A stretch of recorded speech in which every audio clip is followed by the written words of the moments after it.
الحمد لله رب العالمين والصلاة والسلام على رسوله الكريم وعلى آله وأصحابه أجمعين أما بعد أعوذ بالله من الشيطان الرجيم بسم الله الرحمن الرحيم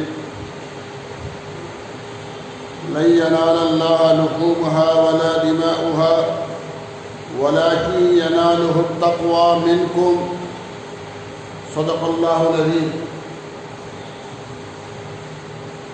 وقال النبي صلى الله عليه وسلم إنما الأعمال بالنيات أو كما قال عليه الصلاة والسلام. محترم حضرات، حاضرین مسجد،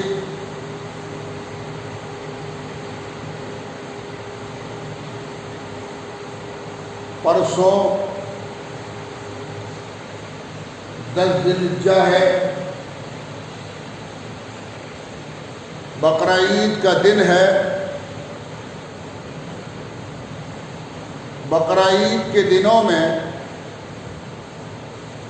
اللہ تعالیٰ کے نزدیک اللہ کے نام پر اللہ کے لیے قربانی کرنا سب سے پسندیدہ عمل ہے.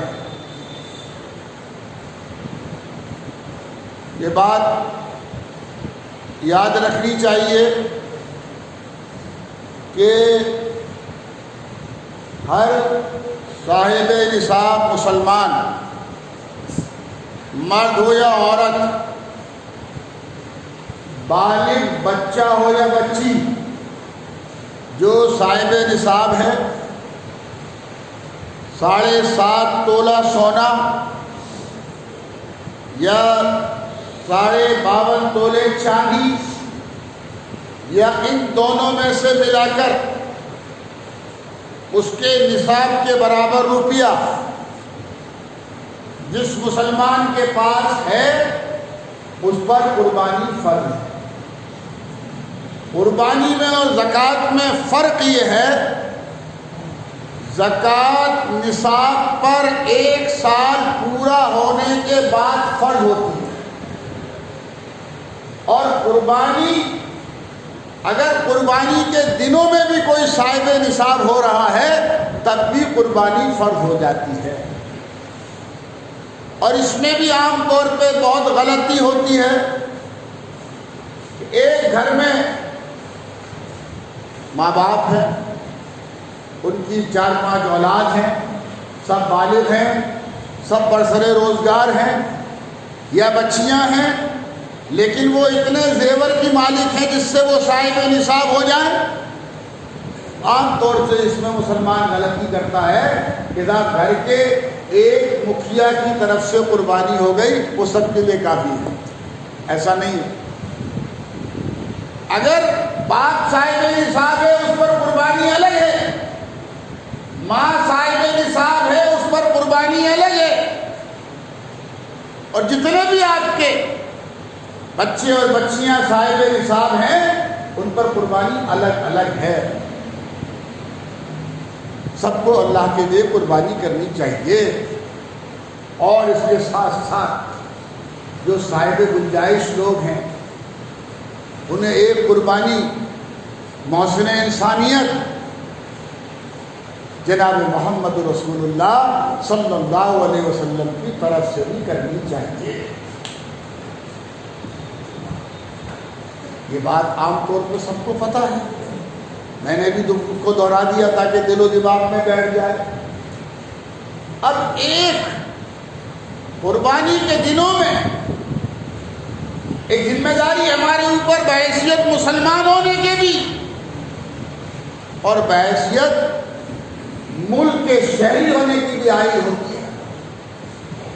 اگر یہ ذمہ داری ہم نے بحیثیت مسلمان ہونے کے پوری کی ہوتی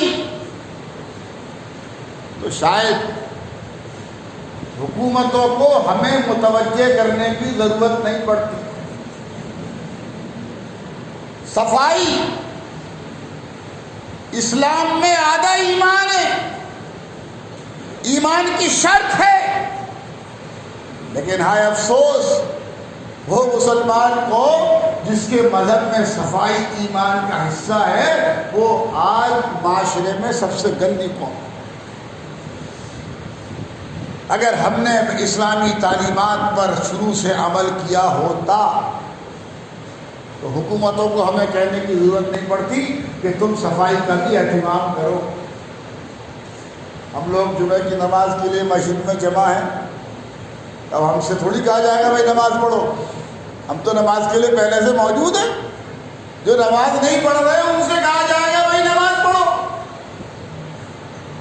چونکہ ہم اپنی ذمہ داریاں پوری نہیں کرتے، اس لیے ہمیں متوجہ کیا جاتا ہے۔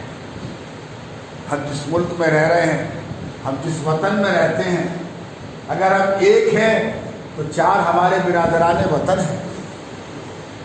ہمیں اپنی قربانی کی عبادت میں ان کے مذہب کا، ان کے جذبات کا، ان کی ذات کا پورا احترام کرنا ہے۔ ہمیں قربانی کی عبادت کرتے وقت پوری صفائی کا اہتمام رکھنا ہے۔ قربانی کے جانور کے جو فضلات ہیں، جو زائد چیزیں ہیں، انہیں گھر کے دروازے پہ، گلی میں، محلے میں، راستے میں، سڑک پر، چوراہوں پر نہیں ڈالنا ہے۔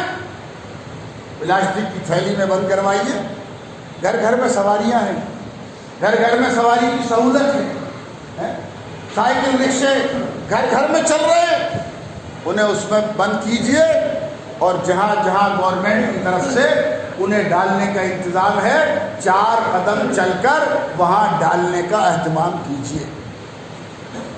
ہماری کسی بدعملی سے کسی کا دل نہیں دکھنا چاہیے، کسی کے جذبات مجروح نہیں ہونے چاہیے، کسی کی مذہبی دل آزاری نہیں ہونی چاہیے، اور ہمارے شہر اور ہمارے محلے میں گندگی نہیں ہونی چاہیے۔ گندگی ہمارے محلے میں ہوگی، تعفن ہمارے محلے میں ہوگا، اس سے جو بیماریاں پیدا ہوں گی اس کا سب سے زیادہ نقصان بھی ہمیں ہی ہوگا۔ ہمیں اس بات کا بھی پورا خیال رکھنا ہے کہ ہمارے کسی عمل سے، ہمارے بچوں کے جذبات سے ہمارے شہر کا، ہمارے ضلع کا، ہمارے ملک کا امن متاثر نہ ہو جائے۔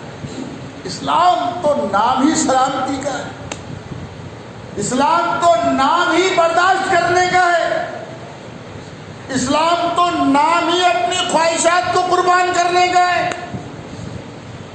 ہم یہ سمجھتے ہیں کہ اسلام نام صرف انتقام لینے کا، بدلہ لینے کا، جذبات کے اظہار کرنے کا ہی ہے، نہیں۔ اسلام کے جو نام ہے، اس کے نام کے اندر ہی سلامتی چھپی ہوئی ہے۔ ایک جہاد کے اندر، ایک لڑائی کے اندر حضرت علی رضی اللہ تعالیٰ ایک دشمن سے لڑ رہے تھے، آپ نے اس دشمن کو پچھاڑ دیا، اس نے آپ کے چہرے انور پر تھوک دیا، آپ نے اسے چھوڑ دیا۔ جبکہ ہم اور آپ ہوتے تو غصہ ڈبل آتا، یہ زیادہ غصہ آتا، چھوڑ دیا اسے، اور کہا کہ اب تک تجھے میں اللہ کے لیے مار رہا تھا، اللہ کے لیے تجھ سے لڑ رہا تھا، تو نے میرے اوپر تھوکا، مجھے غصہ آیا، میں اپنی ذات کے لیے تجھ سے لڑنے کے لیے تیار ہوں۔ ہزاروں واقعات ہیں اسلام، عین لڑائی کے اندر بھی اسلام مسلمانوں کو اس کی اجازت نہیں دیتا کہ دشمنوں کی کھیتیاں اجاڑو، دشمنوں کے باغات اجاڑو، دشمنوں کی عورتوں کو ستاؤ، دشمنوں کے بچوں کو ستاؤ، دشمنوں کے بوڑھوں پہ ظلم کرو، ہرگز اسلام اس کی اجازت نہیں دیتا۔ بس جو آپ کے مقابلے پر ہے اور جتنا مقابلے پر ہے اتنا ہی اس سے آپ لڑنے کے حقدار ہیں۔ بس اب جو اسلام عین لڑائی میں بھی اعتدال اور حقوق انسانیت کی تعلیم دیتا ہو تو بتاؤ عام حالات میں، عام ماحول میں وہ اسلام کسی بھی ناحق کو ستانے کی، تکلیف دینے کی، اس پر ظلم کرنے کی آپ کو اجازت کیسے دے؟ ہم یہ سمجھتے ہیں بس جذبات کا اظہار کرنے کا نام ہی بہادری ہے، قرآن کریم کا 26واں پارہ اٹھاؤ، سورہ فتح کا ترجمہ پڑھو، اس کی تفسیر پڑھو، اس کا مطالعہ کرو۔ حضور اکرم صلی اللہ علیہ وسلم مدینہ منورہ سے عمرہ کرنے کے لیے مکہ مکرمہ آئے، راستے میں مکے والوں نے آپ کو روک دیا اور عمرہ نہیں کرنے دیا گیا۔ وہاں پر بیعت رضوان ہوئی اور آقا صلی اللہ علیہ وسلم وہاں سے واپس چلے گئے، بغیر عمرہ کیے واپس چلے گئے۔ اسلام نام صرف جذبات کا نہیں ہے، اسلام نام حکمت کا بھی ہے، بردواری کا بھی ہے، دانائی کا بھی ہے، ہوشیاری کا بھی ہے، سمجھداری کا بھی ہے۔ اللہ تعالیٰ قرآن حکیم میں فرما رہا ہے اپنے ہاتھوں کو ہلاکت میں مت ڈالو، اپنے ہاتھوں کو، اپنی ذات کو ہلاکت میں مت ڈالو۔ تو ہمارے کسی ایسے عمل سے جس کی ہماری جان، ہمارا مال، ہماری آبرو، ہماری اولادیں، ہماری زندگیاں داؤ پر لگ جائیں، اسلام اس کی اجازت کیسے دے سکتا ہے؟ تو اللہ تعالیٰ آپ کے لیے بقرہ عید کو مبارک فرمائے، آپ کی جانی مالی قربانیاں اللہ تعالیٰ قبول فرمائے، اور قربانیوں کی عبادت پر جن انعامات کا اللہ تعالیٰ نے وعدہ فرمایا ہے، اللہ تعالیٰ وہ سارے انعامات آپ کو اور ساری امت کو عطا فرمائے۔ تھوڑے سے وقت میں جو چند باتیں میں نے آپ کو کہہ سکا ہوں اس پر خود بھی عمل کریں، دوسروں کو بھی اس کی تعلیم دیں، دوسروں تک اس کو پہنچائیں، اور اپنے کردار سے، اپنے عمل سے دنیا والوں کو یہ دکھائیں کہ مسلمان نام ہے سلامتی کا، مسلمان نام ہے بھائی چارے کا، مسلمان نام ہے پیار و محبت کا، مسلمان نام ہے خدمت کرنے کا، مسلمان نام ہے بھوکوں کو کھانا کھلانے کا، مسلمان نام ہے پیاسوں کو پانی پلانے کا، مسلمان نام ہے مظلوموں کی داد رسی کرنے کا، مسلمان نام ہے انسانیت کے لیے کام آنے کا۔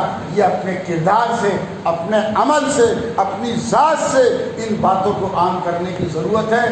پھر دل سے دعا ہے کہ دنیا بھر کے حجاج جو آج میدان عرفہ میں جمع ہیں، اللہ ان کے حج کو قبول فرمائے، اللہ ان کے عرفات میں جمع ہونے کو قبول فرمائے، اور اس مقام مقدس کی اللہ تعالیٰ ہم سب لوگوں کو بھی زیارت فرمائے، اور اس مقام پر، اس میدان میں حجاج کرام جو دعا مانگ رہے ہیں، اللہ تعالیٰ ان کی دعاؤں میں ہمارا بھی حصہ پیدا فرما کر اللہ انہیں قبول فرمائے، اور آنے والے بقرہ عید کے دنوں کو اللہ تعالیٰ ہمارے لیے، امت کے لیے، ملک کے لیے، ملت کے لیے، انسانیت کے لیے، اللہ تعالیٰ سب کے لیے خیر و برکت اور امن و سلامتی اور راحت و سکون کا ذریعہ بنائے۔ وما توفیقی الا باللہ العلی العظیم۔